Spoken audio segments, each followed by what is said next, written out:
Yezu mbere niwe sengero nkuru isumba izindi zose, nkako yavuze ngo sambura iki gisengero ndagihagarike mu minsi 3. Abatabitegereye bagiye kwitangaza bavuga imyaka bubatse, mugabo umwanditsi Yohani aratubwiye ati wewe igisengero yavuga yari umubiri wiwe. Ubusambura iyo ngoro nukuvuga umuntu yica umuntu cyangwa akamumerera nabi akamuhohotera, Imana izomusambura.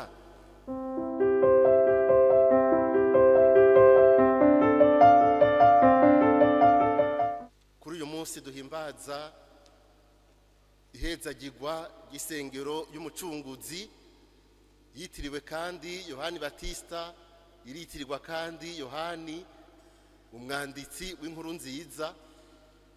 Yitiriwe Yohani Batista kuko habatiririjwe abantu benshi kandi hari ikibanza ciyaguye abantu baza kubatirizwamwo, imwe bita Baptistère, ni yakera cyane kandi abahaciye ntibagira ingene bangana, nico gituma bayitiriye na Yohani Batista, mu nyuma bayitirira na Yohani. Igisengero sukugira ngo tuyivuge tuyidondore ico yakoze muri kahise, murumva ko ariyo ya mbere, ariko iri jambo ry'Imana ridutumirira kuzirikana ikibanza c'isengero mu buzima bwacu. Isengero ivuga iki kuri twebwe abakristo, kuri twebwe abemera? Twishimikiza ivyo twumvise muri iri jambo ry'Imana. Ubwa mbere mu byo twumvise hariho isengero y'amabuye, iyi sengero y'impome twama tuza gusengeramwo n'ayandi masengero yose ari ku isi. Mu gisomwa ca mbere mu gitabo c'umuhanuzi Ezekiyeli, murazi ko n'abayahudi bari bafise isengero twita ngo ni igisengero cy'i Yerusalemu. Yavuze ikintu gihambaye nk'umuryango w'abakristo, nico kibanza abakristo bahuriramwo, niyiduhuza nk'abana b'Imana. Niho dukoranira kugira ngo duhereze iyi nkuka y'imisa, niho dukoranira kugira ngo tugire ekleziya, twerekane ko turi ekleziya by'ukuri, nukuvuga umuryango w'abana b'Imana watumiwe n'Imana. Imana igaheze ikatuyagira, Imana igaheze ikatugaburira muri iyo sengero. Niho twumvise umuhanuzi Ezekiyeli atubwira ko ngo mu ngoro y'Imana niho Imana itangira ibyiza byayo. Muri iyi shusho y'amazi, ingoro y'Imana ni nk'isoko, naho tuza kuvoma ibyiza byose biva ku Mukama. Imihezagiro y'Imana, Imana yemeye yuko abazoza bagana ingoro yayo bakaza kuyitakambira, yabemereye umuhezagiro. Niho Imana ihezagirira igihugu cayo gikoranye. Yego umuntu yoca avuga ati mbega none ndi muhira Imana ntishobora kumpezagira, mbega ndiko ndagenda mwibarabara Imana nimpezagira. Imana irashobora kuguhezagira, mugabo iki ni kibanza, isengero giciki kibanza kidasanzwe, ikibanza Imana yonyene yavuze ati aha nibaza kunyambarizaho nzobahezagira. Naho tuza kuvoma umugisha w'Imana, naho tuza kuronkera amasakramentu, kuko ibyiza vy'Imana tugabana bica muri ajya amasakramentu duhimbaza n'amasakramentari. Uyu muhezagiro w'Imana twumvise ko atari umuhezagiro usanzwe. Aya mazi ngo ava ku ruhande rw'isengero agenda arabanuka gushika muri cya kiyaga, ikiyaga cirabura, cya kiyaga c'umunyu, cya kiyaga kitagira ubuzima, n'ubu kiracariho, la mer noire, la mer morte. Abamaze kuja muri Israeli ngira barayibonye. Atanifi atarufi na rumwe rushobora kubayo kuko nta buzima burimwo, huzuye umunyu uri ku rugero rwo hejuru. Uko niko biri. Igihe rero Ezekiyeli avuga ati ayo mazi ava muri ya sengero azokwisuka muri kiya kiyaga capfuye aheza gityorore. Ico kiyaga ntituje kurondera ngo mbega none ko wamunyu kirimo. Ikiyaga capfuye, ikiyaga kitagira ubuzima, ikiyaga ayo mazi ava mu ngoro y'Imana avomera, si ibi biyaga vy'amazi, ni iyi mitima yacu. N'umutima wagadaraye, n'umutima utakigira ubuzima. Umuntu aja agana ingoro y'Imana akaza gutakambira Imana, Imana iramutyoye. Nico gituma ibatisimu, iyo turonse ibatisimu turahanagurwa ibicumuro vyose twakoze. Wa mutima wari warasivye, wari mu mwijima, ukoroha, ukaronka ubutore uhawe n'Imana. Muhora mubona igihe batanga ibatisimu yuko babambika umutamana wera, impuzu yera, yerekana ubutore Imana iguhaye. Nibi Ezekiyeli yariko aravuga. Ivyo nivyo tugabanira mu ngoro y'Imana. Nkako ingoro y'Imana naho umuntu Imana nihaza guhimbariza Imana, bitavuze ko ari muhira tosenga canke atoni nahaza, ariko ikibanza nyaco kibereye ni ingoro y'Imana yahezagiwe ikagenerwa ico gikorwa gusa. Nta kindi gikorwa kirangukira mu ngoro y'Imana atari ugusenga. Ndibuka igihe kiraho nimba arabarongoye amashure bariko barasaba ngo concours nationale, ngo urabona abana ngo baze kuyikorera mu isengero, urabona ngo hariho inama ngo ihambaye tuzoronka abashitsi benshi mu komine, nta kibanza dufise. Bakabwira patiri mukuru ngo wowe ditize isengero. Oya kinibibaho. Nibaza gusenga bazoja mu ngoro y'Imana. Mugabo si kibanza c'inama, si kibanza cyo gukora ibibazo, si kibanza cyo kuza kugira utugenegene ntazo twari two tundi. Ingoro y'Imana niyo guhura n'umukama, nkako umukama avyagiye mu ngoro yiwe. Muribuka igihe umwami Salomoni igisabisho yagize bariko barinjira ingoro y'Yerusalemu, yarabivuze neza, asaba ati mukama nitwaza tukakwambariza ngaha uzutwumve utwishure.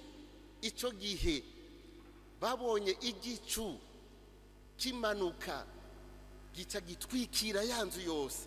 Ico gicu naco cari ikimenyetso ko Imana ihejeje gushikira ingoro yayo. Igihe isengero bayihezagira, si umuhezagira usanzwe, isengero bene iyi nk'iyi wacu. Isengero yegurirwa Imana, icyo twita consécration, yegurirwa Imana. Si umuhezagira usanzwe nk'uyu wari wo wose, nukwegurira consacré. Nico gituma amavuta bagasiga amavuta altari nyeranda bakayegurira umukama. Nico gituma ata kindi kintu na kimwe iyo sengero isubira gukora kire gusengeramwo. Ivyo nivyo twumvise Yesu bose akabasohora. Ntabyo kurindira ngo iminota 5, ntabyo kurindira ngo reka twumvikane basi muraba handi muzoja kudandariza. Arabirukana kuko ingoro y'Imana niyo gusengeramo. Ingoro y'Imana iyo tuyibonye itubwira ikindi kintu gikomeye. Ingoro y'Imana itubwira ewe kw'Imana iri hagati yacu, kw'Imana iri kumwe natwe. Ingoro y'Imana ubwayo yonyene muyibonye irivugira, itwibutsa kw'Imana iri hamwe natwe, kw'Imana dushobora kuyambaza kandi tukumvirwa. Jambo yarigize umuntu abana natwe. Yesu kandi akavuga ati ndi kumwe namwe ubutakibavirira gushika ku muhero w'isi. Ndi kumwe namwe ubutakibavirira. Ari kumwe natwe ku rugero rudasanzwe, urugero ruhebuje mu isakramento ry'Ukarisitiya mu buryo bwinshi, ariko mu buryo bwisobanuye mu isakramento ry'Ukarisitiya. Iryo sakramento ry'Ukarisitiya naryo nta handi ribarizwa, ni mu ngoro y'Imana. Ni mu ngoro y'Imana ahari tabernakulo, ni iryo sakramento ribarizwa. Isakramento ry'Ukarisitiya ntiriza kubarizwa mu mihana ahariho hose. Ndazi bagire udusengero imuhira ngo babahe itabernakulo. Imusha nk'izo zirashoboka, zirabaho, ariko si kenshi. N'uwo boramuka barihaye, hariho ivyo babwirizwa kwihweza kugira barabe yuko iryo sakramento rizoba ryubahirijwe bikwiye. Kandi no kuvuga ko aho barinze barishira haba hacitse ingoro y'Imana. Isakramento ry'Ukarisitiya ribarizwa mu ngoro y'Imana, nkako muri iryo sakramento umuntu aba ari ngaho muzima. Yezu nawe ni Imana, Yezu n'umukama, niwe ubwiwe aba ari ngaho. Aho rero vyagiye ni mu ngoro yiwe, ni mu ngoro yiwe. Yabisengero nini, yabakasengero gatoyi, ikigaha agaciro ni Yezu ari muzima muri iryo sakramento ry'Ukarisitiya. Iyo ubonye isengero biratwibutsa iryo jambo rikomeye, iryo jambo twama twiyibutsa ku munsi mukuru wa Noel. Mbere turivuze tugaca tubanza kunama.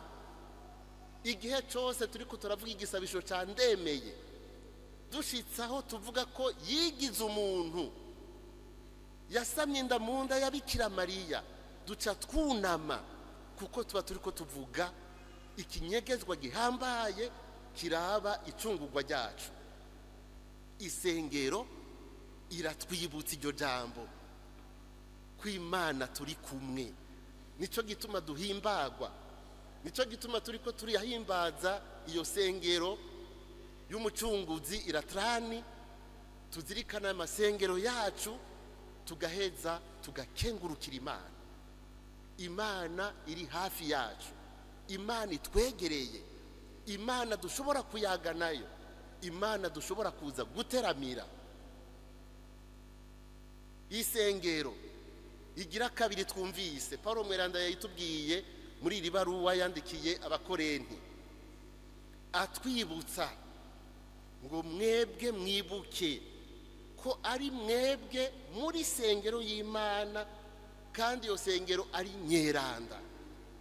Mwebwe nk'umuryango w'Abakristo, ariko ikibagira mweranda si uko muri beza mu maso, ni uko iyo sengero yubatswe n'amabuye, yavuze ngo n'amabuye mazima. Hariho ibuye rikuru, hariho ibuye rikuru, rya buye ry'imfuruka, Yezu Kristo niwe buye ry'imfuruka. Abubatsi ngo bari bataye, ryahavuye ricika ishimikiro ry'inzu. Yezu niwe iryo buye. Yezu mbere niwe sengero nkuru isumba izindi zose. Nkako yavuze ngo sambura iki gisengero ndagihagarike mu minsi 3. Abatabitegereye bagiye kwitangaza bavuga imyaka bubatsi. Mugabo umwanditsi Yohani aratubwiye ati wewe igisengero yavuga yari umubiri wiwe. Nkako ni muri Yezu twasubiye kunywana n'Imana, ni muri Yezu dushobora guhura n'Imana. Nico gituma tuvuga ko ari we sengero ya mbere nkuru, kuko isengero agaciro kayo nuko duhura n'Imana. Ico kibanza duhuriramwe n'Imana. Uwo Yezu rero niwe buye ry'imfuruka, ryarindi rifatanye inzu, ryarindi rivuyemo inzu yoca isenyuka. Ariko natwe kubw'ibatisimu ducika amabuye mazima.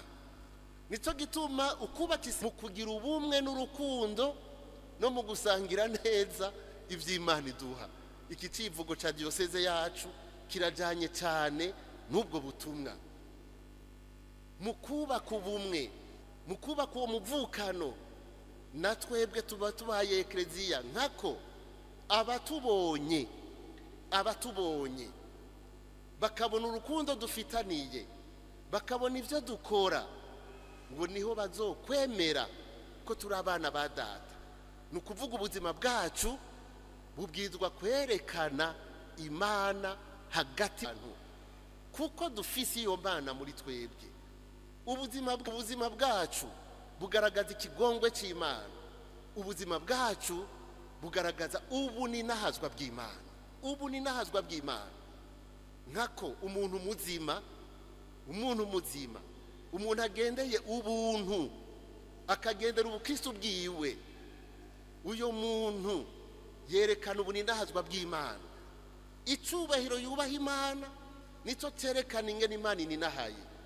Turahamagariwe kuba iyo ekleziya, iyo sengero, tutibagiye ko umwe muri twebwe ari sengero, ingoro ya mutima mwerana.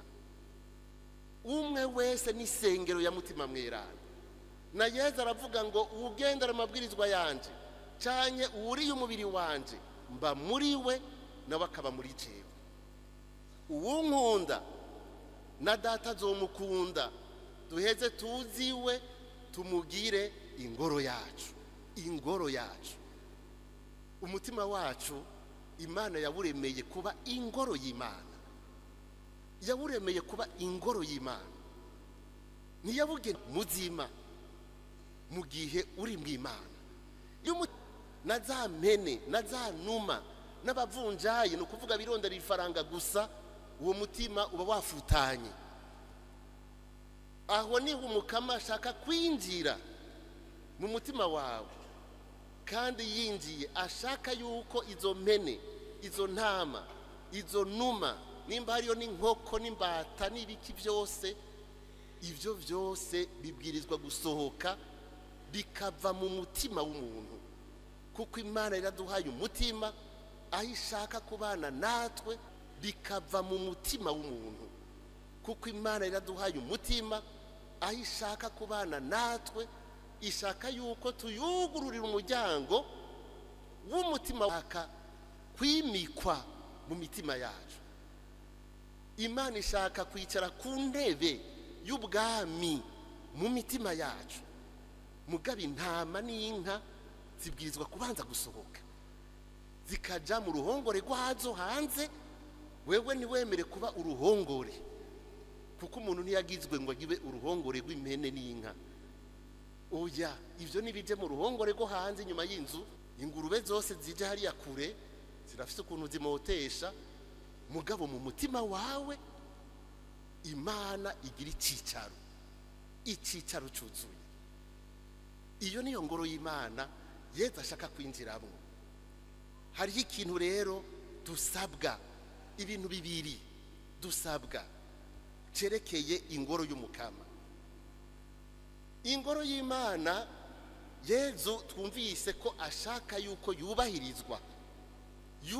Ingoro y'Imana yamayuguruye, ingoro y'Imana yamayuguruye, kugira ngo umuntu wese ashaka kubonana n'Imana yinjire ni mu ngoro kwa data, kandi yiyumve. Abasuma nibo batugora iyo uguruye isengero ngaha mu gisagara, kuko isengero yagenewe kugururwa mu myanya atabantu benshi bahari. Abasuma baca baza bataje gusenga, baje kuraba gusa kanya kuboneka kugira barabe ico basahura. N'iyi Bibiliya iri imbere yanje baramaze kuyiba. Mwibaza umuntu yiba Bibiliya aba yitwaye iyi yama ngaha amasaha 28 ku 28 baramaze kuyiba. Sinzi ubo bafashe agenzi bisi yiba Bibiliya ngo ayikume. None ugusoma Bibiliya wiyivye bica bikumarira iki? Ubwo abagiye kuyisoma ngira bagiye kuyitandaza. Abasuma ikibabaje no ngaha mu isengero wosanga barimwo, kuko baraza bakicara hagize ubusamara agashakoshi bagaterura. Uravye n'abagatelefone ari nk'umuntu yasenza humirije ukazubona nimba ugashize ku ruhande agaterura. Ubu hageze naho baza kwiba amashikanwa, mu gihe aba bakira amashikanwa bariko barayegeranya, bashitse nk'ari inyuma akagenda gushiramo ukuboko, wibaza agenda yafumbase kandi afumbase ubusa, agashiramo ukuboko ngo agiye ngo gutanga, nagiye gutora. Mu bisanzwe umuntu atanze ishikanwa yabwiza kuba afumbase, kuko kugira ngo abandi ntibamenye icyo atanze. Mugabo akuye y'ukuboko yabwiza kusohora ukuboko kuguruye, kuko kuba kwarikuye. None uwo muntu ashyiramo ukuboko kugaye akagusohora kugaye, ivyo bintu no kuvuga iki? Ashyiramo kugaye agasohora kugaye, agaca yunamisha ngo ariko arasenga. Mu nyuma sinzi naza kwitonda, agashira mu mfuko icyo yazanye, sinzi icyo arico. Sinzi ko hari uwaje ngaho uyu munsi, nimba ariko aravyumva nakazi kiwe. Umuvumo w'Imana buramugwako. Ingoro y'Imana siyo kuza gufyiniramo ibintu, siyo kuza gukoreramo ibintu twishakiye, niyo kuza gusenga. Kuko hari uwuza akinjira agataha, hagutahana umuhezagiro, yashika hanze ahubwo amashetani akamwinjiramwo, kuko yazanye umutima w'inabi. Iyo umuntu rero afise uwo mutima wo gukora inabi, gushika naho yokoreye inabi mu isengero, ububisha bwiwe buca bugwizwa na kangahe. Ni nka babandi bakoze ubwicanyi bubi, gushika naho basanga abantu mu masengero bakaja kubicirayo, bahumanya ingoro y'Imana yubatse, aho Imana ivyagiye, bahumanya ingoro y'Imana umuntu, kuko umuntu yarahezagiwe. Umuntu ni kiremwa gihezagiye. Ukwica umuntu no gukora isakirirego, ukwica umuntu ni igicumuro kibi, ni igicumuro kigoye. Mwumvise ingene Paulo Mweranda bivuga, ubusambura iyo ngoro, ni ukuvuga umuntu yica umuntu cyangwa akamumerera nabi, akamuhohotera, Imana izomusambura. Hari abaguma biyita ngo nabagabo umenga bakibaza ngo barakomeye. Umuntu yica wenyene aba yamaze gusambuka, wenyene aba yamaze gupfa. Naho tubona agenda yarapfuye mu mutima, si muzima. Uyo niwe akeneye, niwe acika cya kiyaga cy'umunyu kitagira ubuzima, kubw'imbabazi z'Imana. Umunsi yofukama akigaya agasaba imbabazi, Imana iheze ikaza ikamutyorora. Abantu aha mu Burundi abantu baricanye gose, kandi abishe baguma bagendagenda, baraja no mu misa, baraja no mu mashengero yandi, barabazunguruka. Nibo dusanga muri ubwo bubare, nibo dusanga mu biro, nibo dusanga hariya aye hose mu mirima. Abicanye ngaha baragendagenda. Nibihane kuko ivyo bakoze birabasambura, kandi batihanye bazosambuka burundu. Muze murazirikana ibi bintu, kuko hari ibintu dukora birengeye urugero, ugusambura ingoro y'Imana, yaba iy'amabuye, yaba gusambura umuntu, nawe uzosambugwa. Imana n'umunyakigongwe. Navuze ko isengero yama yuguruye, bisigura yuko umutima w'Imana wama wugurukiye gutanga imbabazi. Turakeneye ko ngaha iwacu mu Burundi abantu bisha abantu baza mu nyonga z'Imana, bakaza kuvoma kuri iryo soko, bagatyorogwa. Mu gihe bataratyorogwa tuzoguma tugwaye, tuzoguma dufise ibibazo bikomakomeye gose. Turakeneye gukira, kandi ingoro y'Imana ni kibanza cyo gukira, ni kibanza cy'ubuzima. Gusonera ingoro y'Imana, kuyikunda, kuyitwararika, kwitwararika isuku ryaho, kwitwararika kwisa neza, kwitwararika kwishajije. Hariyo abakirisu n'ukuri bavyitaba ukabona arazanye amashugwe, kuko iyo azanye iryo shugwe abigira arondera ininahazwa ry'Imana. Iyi ngoro y'Imana rero isharije, iyi ngoro y'Imana ihimbaye, yerekana ubwo buninahazwa bw'Imana, yerekana ko dufise umwitwarariko ku vy'Imana, yerekana ko dukunda Imana by'ukuri. Tuze turubahiriza ingoro y'Imana, ariko tumenye no gusonera abantu, gusonera umuntu uwo ari we wese, gusonera ikiremwa muntu, kubahiriza iteka ryiwe, kubahiriza iteka ryiwe, kwirinda guhohotera umuntu n'umwe, niko gusonera ingoro y'Imana. Kandi